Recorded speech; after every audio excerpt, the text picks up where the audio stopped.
and welcome to the third module. And in this module, we are going to be talking about clarity. But let me start with this famous quote. It says, clarity of mind means clarity of passion too. This is why a great and clear mind loves ardently and sees distinctly what it loves. So in order for you to channel your passion appropriately, to avoid shadow boxing or wasting energy and resources, clarity of purpose is key. The healthcare sector or the healthcare space is very broad, and I'm sure you know that. So you must be very aware of what area you want to focus on and why. So let's kickstart. Now, we would be looking at a subject, and her name is Angela. Angela studied public health in the university, and she has a big interest of starting an NGO after volunteering in about 3. But she does not know where to start from. So let's see how to help Angela. First, clarity starts with discovering your why. So why have you decided to join the League of Problem Solvers across the globe? And what's going to stand you out? Why do you want to even go to the healthcare space? It will help you focus, or answering this question would help you focus and find your path. Your interest can serve as cues here to help you discover your why. An author said that clarity allows you to make it happen. So for Angela, her interest can be staying with and teaching children in their teenage years. So she can start by thinking about an organization that is focused on providing probably quality education for children. So start thinking about it for yourself in the health space. Now, the next question you should ask yourself is what? Now, there are a lot of problems in the healthcare space. What exactly do you want to solve? Your why can provide direction to your what in this context.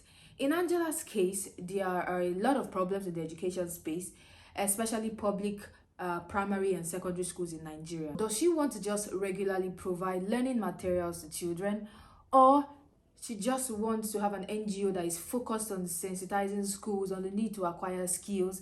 There are lots and lots of bridges or gaps that she can bridge. So research would help her here, or will help you here understand exactly the problem, the solution that have been implemented previously, and the gap that you can bridge. Next question now is who? Who are the beneficiaries or relevant stakeholders while you journey to creating your solution? Now, people, I want us to know here that people are great assets and we must learn to work with them. So for our subject, and Angela, her beneficiaries here are school pupils and students, and other stakeholders will be the Ministry of Education, teachers, parents, and others that she can remember, and others that you can remember in the healthcare space. So it's important that you establish cordial relationship with them so that you can achieve your goal. Know that you cannot achieve it alone. Now, the next question or questions here is when and where. Now, where and when is the setting and timeline from ideation to execution. Angela, we have to start small. No one can solve the whole problem in the health sector, and for Angela, she cannot solve the whole problem in the education space. So she can start with the schools within a community. So that answers the where. So she can start, the where here is her community. And then for when, that's where planning comes into full force. Angela must define the timeline of all our major actions from ideation to execution. So in your case, you have to define your own timeline too, from ideation to implementation or execution. Now, the last question is how. How question simply wants to know the strategy you will adopt to solve your recognized problem.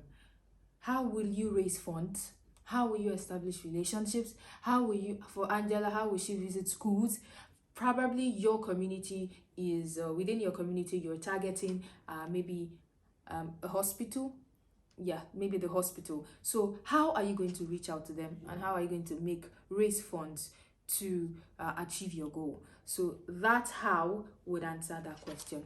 Now, lastly, you need communication skills.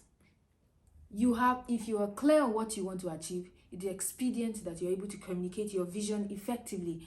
It means choosing the right words, and they must be clear. Avoid ambiguous words, especially when you're pitching to investors.